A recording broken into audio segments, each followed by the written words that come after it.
Chioma Okonkwo, you are sentenced to death by hanging. The judge's gavel crashed down like thunder. Chioma's legs buckled. The courtroom erupted. Reporters shouting. Cameras flashing. Her mother's wail cutting through the chaos like a knife. No, not my daughter. Jesus Christ, not my child. Chioma couldn't breathe. Couldn't think. Death. Hanging. For a murder she didn't commit. As prison guards dragged her toward the exit, she saw him, Emeka, her brother, her only sibling, standing at the back of the courtroom, tears streaming down his face, his mouth forming words she couldn't hear over the noise. But there was something in his eyes, something that made her blood run cold. Not grief, guilt. Hello, guys. Welcome to my Africantales. Don't forget to like this video, subscribe, and share it with your friends. And most important thing, turn your notification bell so you can get informed when I drop another amazing story. Drop your thoughts and reactions in the comments. What would you do if your spouse tried to kill you and you survive? Will you take a revenge or disappear forever?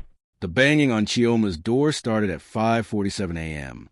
She jolted awake in her Victoria Island apartment, heart hammering against her ribs. Through the floor-to-ceiling windows, Lagos was still draped in pre-dawn darkness, the distant lights of boats dotting the lagoon like fallen stars. Bang, bang, bang. Police, open this door. Chioma stumbled out of bed, her silk nightgown tangling around her legs. I'm coming. Wait, please. The door exploded inward. 6 officers in black tactical gear swarmed her apartment like locusts, overturning furniture, yanking open drawers, shouting commands she couldn't process. What's happening? What do you want?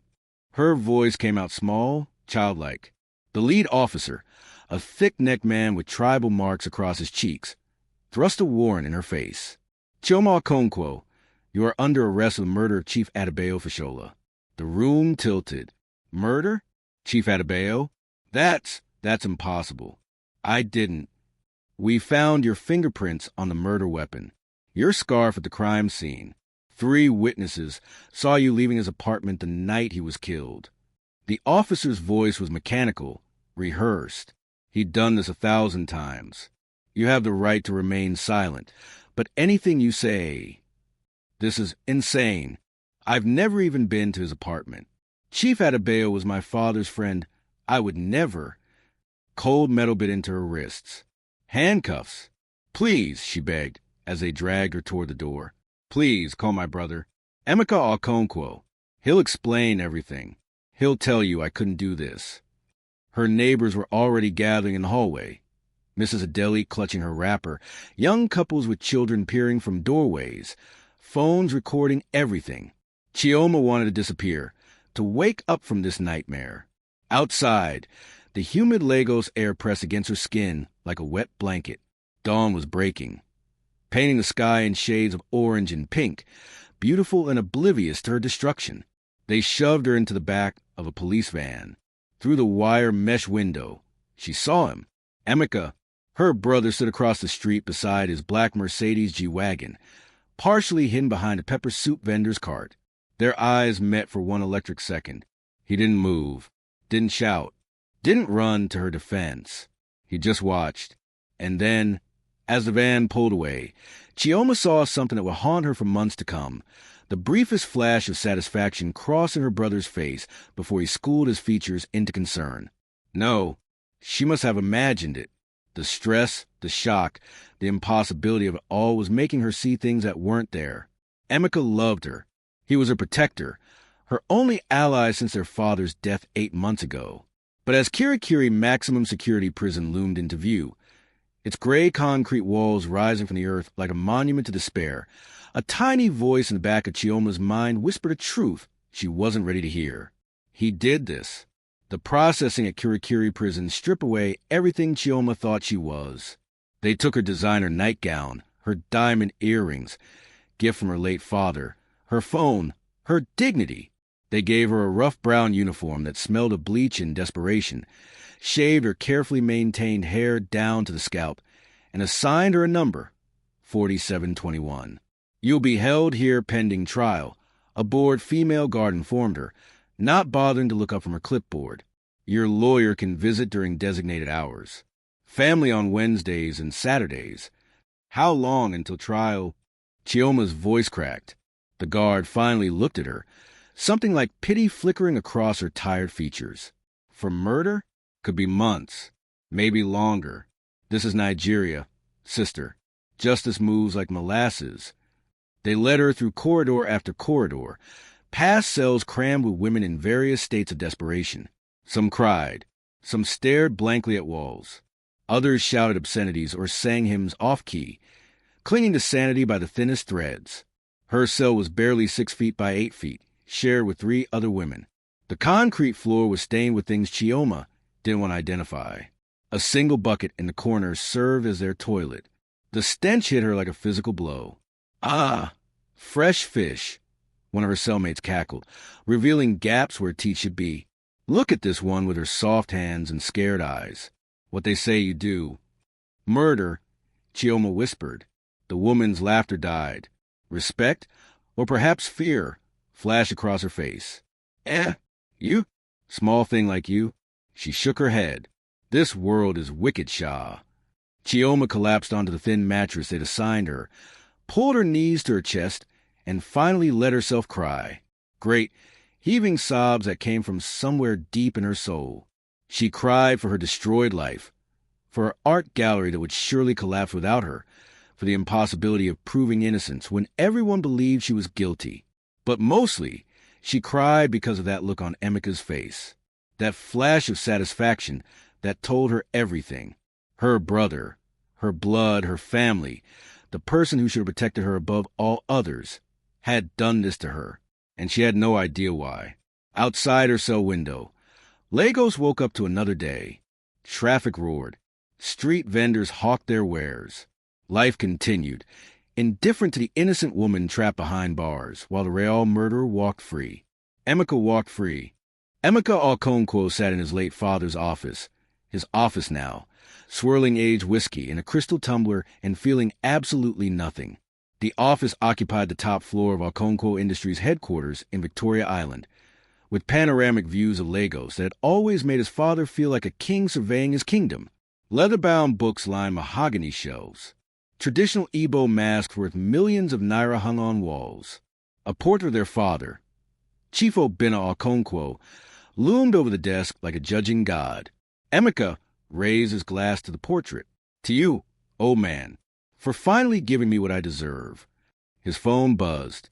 Inspector Okafor. Right on schedule. It's done! The inspector's voice crackled through the line. She's in Kurikiri. The evidence is airtight. My boys will testify exactly as we discussed. And the security footage from Chief Adebayo's building? Corrupted as requested. Nobody will ever see what really happened that night. Good. Emeka transferred another 50,000 naira to the inspector's account. Remember, if anyone starts asking uncomfortable questions, nobody will. Trust me, Oga. In Lagos, money talks louder than truth. After hanging up, Emeka allowed himself a small smile. 6 months of planning, and everything had fallen into place like dominoes. It had started the day their father's will was read. 6 months earlier, the lawyer's voice had droned on in the conference room, surrounded by fake sympathy and expensive cologne. Emeka had barely listened until the crucial paragraph. And to my daughter, Chioma Okonkwo, I leave controlling interest in Okonkwo Industries. 51% of all shares, along with... The rest disappeared into white noise. Emeka's vision had tunneled. His sister, his younger sister, who played with paints and held art exhibitions while he ran the actual business, would control everything? To my son, Emeka, I leave 49%. 49%. Second place. Always second place. Their father had done it throughout their childhood. Chioma is special, he'd say. She has integrity. Emeka is clever, but Chioma has a pure heart. As if integrity paid bills. As if a pure heart built a 300 million naira export empire. Emeka had smiled through that meeting, hugged his crying sister, pretended he wasn't dying inside. But that night, the plan had begun forming. A dark, Terrible, perfect plan. Back in the present. Emeka moved to the window. Somewhere across the city, Chioma was probably crying in her cell, confused and betrayed, wondering how her life had imploded. A tiny part of him, a fragment of the brother he used to be, felt sick about it. He crushed that part ruthlessly. "You should have just signed over the company," he muttered to his reflection. "I gave you chances." He had actually, after the will reading, he'd approached Chioma with a fair offer. She'd be the figurehead owner, while he ran operations. They'd split profits evenly. She'd refused. Worse, she wanted to take the company in a new direction. She'd talked about ethics, sustainability, fair wages for workers, reducing profit margins to improve conditions. Naive, stupid, dangerous. If she'd implemented even half her idealistic nonsense, Okonkwo Industries would have hemorrhaged money. The government contracts built on strategic bribes would have disappeared. Their competitive advantage, cutting corners that competitors would have evaporated. So Emeka had chosen the nuclear option. The plan had required patience and precision. First, he'd gotten close to Chief Adebayo, his father's former business partner, who'd been skimming money from joint ventures for years. Emeka had evidence Chief Adebayo would kill to keep hidden. So Emeka had arranged a meeting at the chief's apartment, brought a bottle of premium cognac, laced with enough sedatives to drop an elephant, waited until Chief Adebayo passed out. Then came the messy part. Emeka had worn gloves, used a letter opener he'd stolen from Chioma's apartment weeks earlier during a family dinner, made it look like a struggle, stabbed Chief Adebayo 7 times.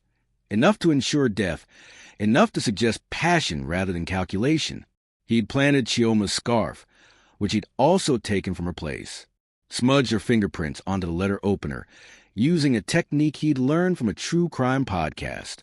He'd even paid a woman who roughly matched Chioma's height and build to wear similar clothes and be seen entering the building around the estimated time of death. The 3 witnesses had been street boys he'd paid through intermediaries, untraceable cash, enough money to change their lives if they testified exactly as instructed. Inspector Okafor, already on his payroll for various business necessities, had ensured the investigation pointed in only one direction. It was brilliant. It was thorough. It was unforgivable. "Mr. Okonkwo?" His secretary's voice came through the intercom. "Your wife is here to see you." Emeka's jaw tightened. "Send her in." Ngozi entered like a storm, his wife of 7 years, her Ankara dress swirling around her, fury radiating from every pore. "What did you do?" she demanded, not bothering with greetings. "Close the door, Ngozi." "What did you do?" She slammed her hands on his desk. "Your sister's in prison for murder, and you're sitting here drinking whiskey like it's a celebration? I'm grieving." "You're lying." Her voice cracked. "I know you, Emeka. I've watched you scheme and manipulate for years. I've ignored it because you're my husband, because we have children.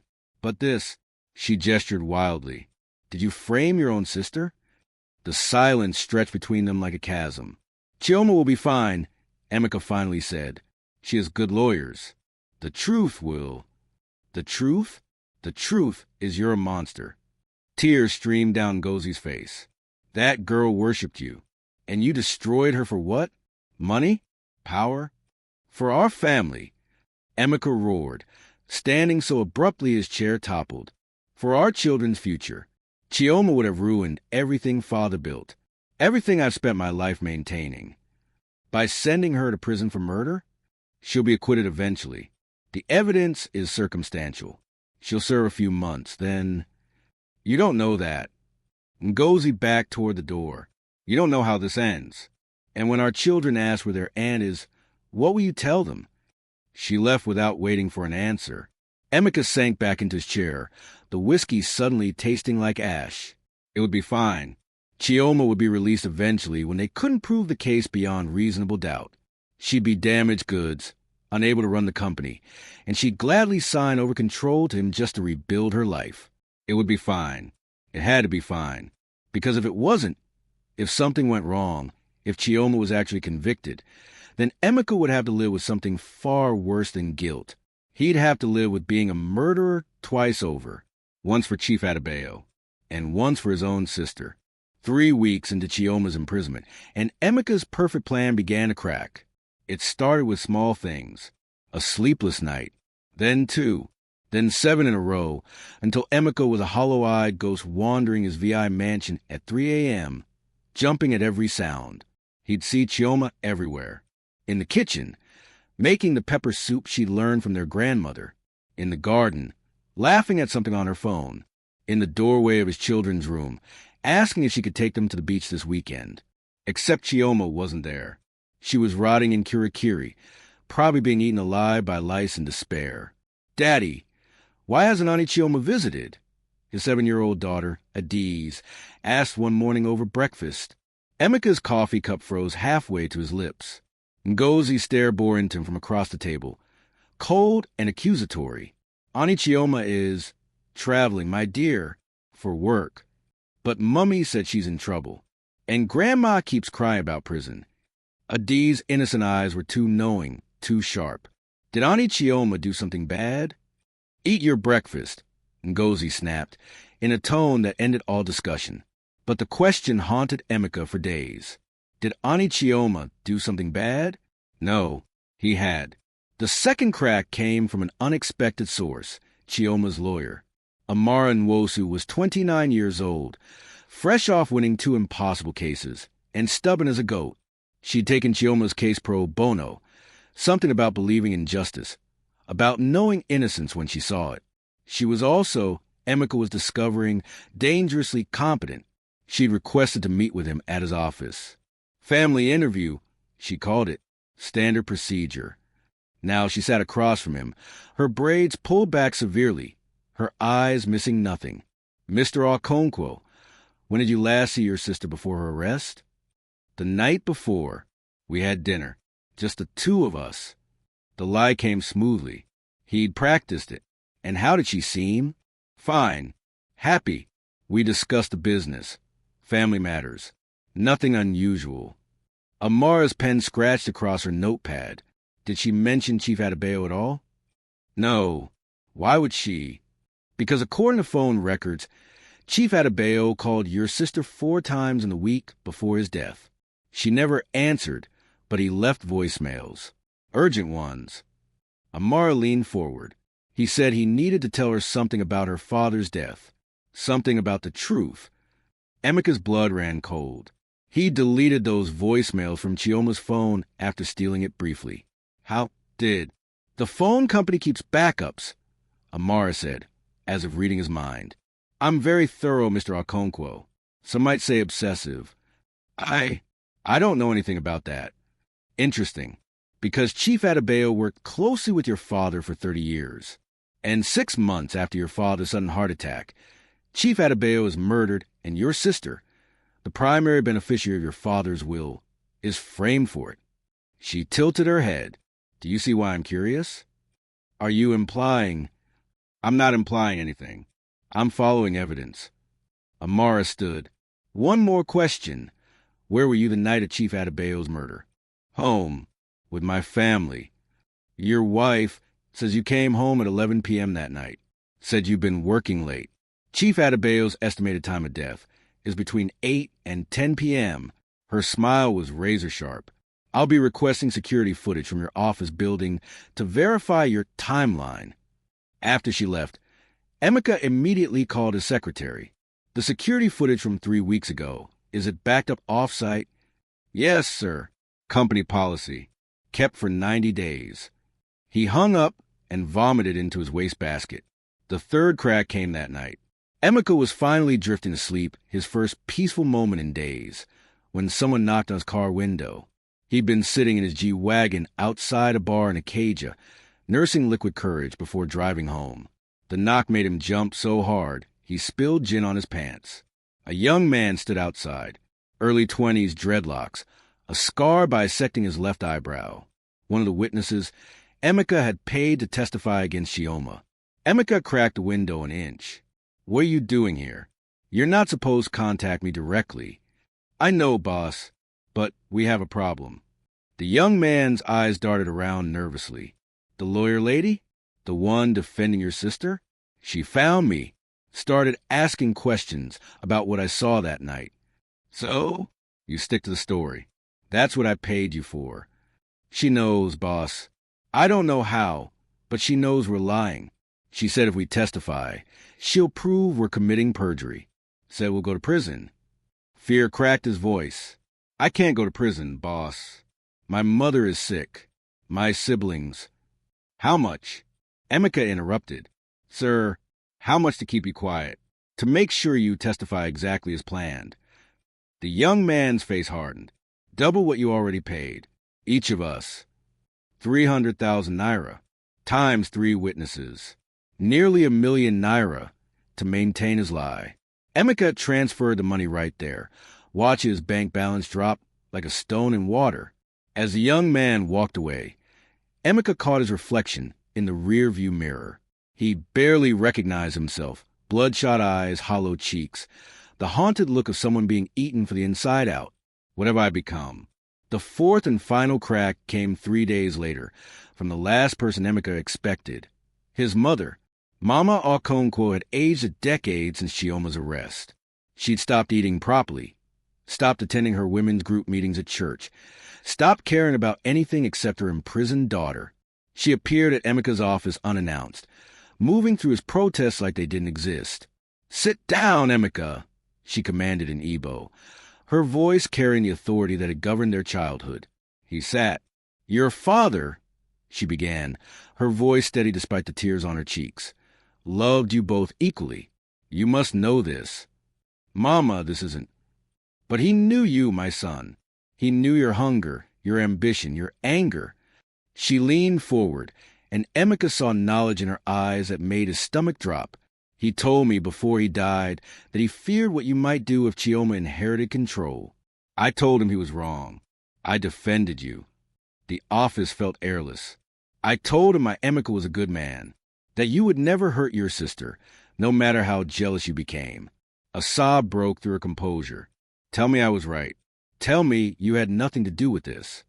The lie was right there, ready to deploy. But under his mother's gaze, the woman who birthed him, raised him, believed in him despite everything. Emeka found he couldn't speak. His silence was answer enough. Mama Okonkwo stood, moving like every bone in her body hurt. Your father died thinking I would protect his children from each other. I have failed him, and I have failed you both. She walked to the door, then paused. Chioma's trial date has been set. 3 weeks from now. Whatever you have done, my son, you must undo it, before it's too late, before you destroy what's left of your soul. After she left, Emeka sat in the gathering darkness of his office and felt something he'd been suppressing for weeks finally surface. Not guilt, not fear, shame, pure, burning, unbearable shame. The traditional meeting at their ancestral village in Enugu State was supposed to be routine, an annual gathering of the Okonkwo extended family to honor their ancestors and settle disputes. But this year, everything felt poisoned. Emeka stood in the compound of their grandfather's house, surrounded by relatives who whisper behind their palms. His uncles, aunts, and cousins all knew about Chioma's imprisonment. The shame hung over the family like smog. It's a disgrace, he overheard Uncle Dubum telling Aunt Ngozi. Our family has never produced a murderer. Chief Obinna must be turning in his grave. If only they knew who the real murderer was. The gathering took place in a large open courtyard, where his grandfather's ancient Irako tree provided shade. Kola nuts were broken. Prayers were offered to the ancestors. And then Mama Okonkwo spoke. My daughter sits in prison, she announced to the assembly, her voice carrying across the courtyard. She is innocent. I know this the way I know my own heartbeat. Someone has destroyed her, and they will answer to God, if not to man. She turned to look directly at Emeka. Every eye in the courtyard followed. Your father, Mama's voice cracked, then strengthened. Chief Obinna always said that Chioma had something rare in this wicked world. Integrity that couldn't be bought or broken. He said she reminded him of his own mother, who would rather die than tell a lie. Something in Emeka's chest caved in. He told me the week before he died, Mama continued, tears streaming. That no matter what happened to him, I should trust Chioma to do the right thing. Always. Because unlike some people, her gaze born to Emeka, Chioma's goodness wasn't an act. It was her nature. The courtyard was silent, except for the rustle of leaves and the distant crow of a rooster. Emeka couldn't breathe, couldn't think. The walls were closing in, the faces of his relatives morphing into accusatory masks. He stumbled backward, mumbling excuses, and practically ran to his car. He drove aimlessly through the rural roads, his vision blurring with tears he refused to shed. Eventually, he stopped at a small village church, the same church where he and Chioma had been baptized as children. Inside, it was cool and dark, empty except for an old woman sweeping near the altar. Emeka collapsed into a pew and finally let himself remember. 23 years ago, he was 12. Chioma was 9. They'd been playing by the river despite Mama's warnings, and Chioma had slipped on the wet rocks, cracking her head, blood everywhere. Emeka had carried her nearly 2 miles back to the village, screaming for help, refusing to let her close her eyes even though she said she was tired. "Stay with me," he'd begged. "Please, Chioma, stay with me." At the hospital, while waiting to hear she'd be okay, their father had gripped his shoulder. "You saved your sister's life today. Emeka, that bond, blood protecting blood, is sacred. Never forget it." When had he forgotten? When had the little boy who'd carried his bleeding sister 2 miles transformed into a man capable of destroying her life? The shame that had been building for weeks finally broke through like a dam bursting. Emeka bent forward, head in his hands, and wept like he hadn't since his father's funeral. "I'm sorry," he gasped to the empty church. "God, I'm so sorry." But sorry wasn't enough. Sorry didn't undo what he'd done. Sorry didn't remove the noose tightening around Chioma's neck. He needed to confess, to tell the truth, face prison, destroy his life. It didn't matter anymore. Nothing mattered except saving his sister. Emeka stood, purpose flooding through him for the first time in weeks. He'd drive back to Lagos tonight, go straight to the police station, confess everything to Inspector Okafor, consequences be damned. His phone buzzed. A text from Amara, Chioma's lawyer. Trial moved up.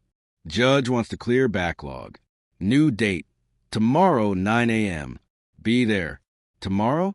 Emeka's hands shook so badly he nearly dropped the phone. Tomorrow. He'd planned to confess next week, after getting his affairs in order, after preparing Ngozi and the children. Tomorrow meant confessing tonight. Right now.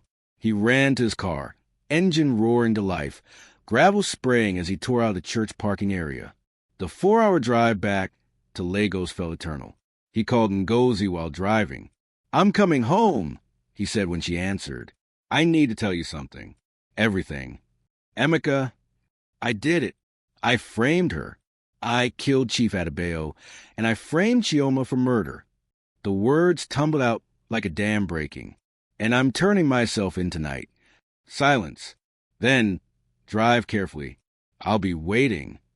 No judgment. No screaming. Just acceptance of what she'd probably known all along. Emeka pushed the accelerator harder, racing against time, against fate, against the monster he'd become. He'd confess.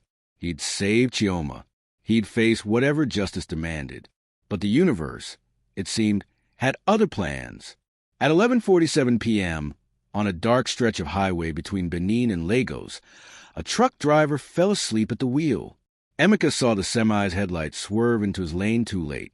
The impact sounded like the end of the world. When the highway police pulled him from the wreckage 2 hours later, Emeka was barely conscious, his right leg shattered, 3 ribs broken, internal bleeding. "Hospital," he gasped. "Need to confession, sister." "Don't talk, sir. Ambulance is coming." "Trial tomorrow, need to..." But the words wouldn't come anymore. The darkness pulled him under, and the last thing Emeka saw before unconsciousness claimed him was Chioma's face, 9 years old, bleeding and scared, trusting her big brother to save her, just like he'd failed to save her now. The Lagos High Court was packed. The trial had become a sensation. Socialite murders father's business partner, the headline screamed. TV crews jammed the hallways. Lagos society filled the gallery, hungry for scandal. Chioma sat in the defendant's box wearing the same brown prison uniform, her shaved head making her look younger and more vulnerable. Her eyes were hollow. For months in Kirikiri had carved away everything soft, leaving behind something hard and distant. She scanned the courtroom for Emeka. He wasn't there. Mama Okonkwo sat in the front row, rosary clutched in trembling hands. Ngozi was beside her, red-eyed and exhausted. But no Emeka. All rise for the Honorable Justice Adenuga. The bailiff called. The judge entered. A stern woman in her 60s known for harsh sentences and no-nonsense proceedings. Amara leaned close to Chioma. "I got the CCTV footage," she whispered urgently. "The uncorrupted version from the building manager's personal backup. It shows your brother entering Chief Adebayo's apartment an hour before the murder. We can prove—" "It doesn't matter," Chioma said flatly. "What?" "Chioma, this evidence. He's my brother." Chioma's voice was dead. "Whatever he's done, he's still my brother. I won't destroy him to save myself. That's not how justice—" "Please be seated." Justice Adenuga interrupted. "Let's begin." The prosecution presented their case with surgical precision. The letter opener with Chioma's fingerprints. The scarf found at the scene. 3 witnesses who testified they'd seen her entering the building. Phone records showing Chief Adebayo had called her repeatedly before his death. With each piece of evidence, the noose tightened. Amara fought hard, poking holes in testimonies, questioning the chain of evidence custody, highlighting inconsistencies. But the prosecutor was prepared for everything. Finally, closing arguments. "Ladies and gentlemen of the jury," the prosecutor began, his voice like honey over razors. "The defendant, Chioma Okonkwo, murdered Chief Adebayo in cold blood, perhaps because he knew something about her father's death, perhaps for money. The motive is less important than the evidence, which is overwhelming and conclusive. Justice demands." The courtroom doors burst open. A man stumbled in, leaning heavily on crutches, his leg in a cast, his face a mess of bruises and bandages. Security guards moved to intercept him. "I need to speak." Emeka's voice cracked across the courtroom like lightning. "I have a confession." The courtroom erupted. Justice Adenuga banged her gavel furiously. "Order. Who are you?" "Emeka Okonkwo, the defendant's brother." He hobbled forward, ignoring the guards reaching for him. His eyes found Chioma's across the room. "And I'm the one who killed Chief Adebayo." Chioma's world stopped. "Your Honor," Emeka continued, tears streaming down his battered face, "my sister is innocent. I murdered Chief Adebayo. I planted all the evidence against her. I paid the witnesses to lie. I corrupted the security footage. Everything, all of it, was me." The courtroom exploded into chaos. Reporters shouting. Cameras flashing. Justice Adenuga's gavel crashing down like thunder. "Why?" someone shouted. "Why would you do that?" Emeka's legs gave out. He collapsed to his knees, crutches clattering. "Because I'm a monster. Because I wanted our father's company, and she was in my way. Because I'm weak and selfish, and I destroyed the one person who ever truly loved me." His eyes never left Chioma's. "I'm sorry. God, Chioma, I'm so sorry. I'll spend the rest of my life in prison. But please, please tell me you'll forgive me someday." Chioma stood slowly. Guards moved to restrain her, but Amara waved them back. Brother and sister stared at each other across the courtroom, across the chasm of betrayal, across the wreckage of their family, across the unbridgeable distance created by his unforgivable crime. "You're right," Chioma said, her voice carrying in the sudden silence. "You are a monster. And no, Emeka, I will never forgive you." She turned to Justice Adenuga. "But I won't be the one to condemn you either. Let God and the law decide what you deserve." 4 weeks later, Chioma walked out of Kirikiri maximum security prison into blinding Lego sunlight. Amara and Mama Okonkwo waited by a car, arms open. But Chioma moved past them like a ghost, her eyes fixed on some distant horizon only she could see. The charges had been dismissed. Emeka had been arrested, charged with murder and conspiracy. His confession, combined with Amara's uncorrupted footage and evidence of paid witnesses, had sealed his fate. He was in the same prison Chioma had just left awaiting his own trial, probably in the same cell. Justice, people said. Karma, what goes around comes around. But Chioma didn't feel vindicated. She felt hollow. What will you do now? Mama asked tentatively as they drove through Lagos traffic. I don't know, Chioma admitted. Rebuild, I suppose. My gallery, my life. And your brother? Chioma was silent for a long time. Finally, I have no brother. Not anymore. But that night, alone in her reclaimed apartment, Chioma did something she couldn't explain even to herself. She opened her laptop and began designing a visiting schedule for Kirikiri. Because despite everything, despite the betrayal, the months of hell, the unforgivable evil he'd done, she remembered something. She remembered being 9 years old, bleeding by a river, and a 12-year-old boy carrying her 2 miles while begging her not to close her eyes. She remembered that boy loved his sister enough to save her life. And she needed to understand when that boy had died and the monster had been born in his place. Maybe she'd never forgive Emeka. Maybe she shouldn't. But maybe, just maybe, she needed to understand him, to know why, so she could finally let go of the ghost of the brother she'd lost long before he'd tried to kill her. Outside her window, Lagos sparkled with a million lights. A city of dreams and nightmares. A place where brothers betrayed sisters, and innocence was a luxury few could afford. Chioma closed her laptop and stared at her reflection in the window, a stranger with haunted eyes and a shaved head slowly growing back. She'd survived. That would have to be enough. For now.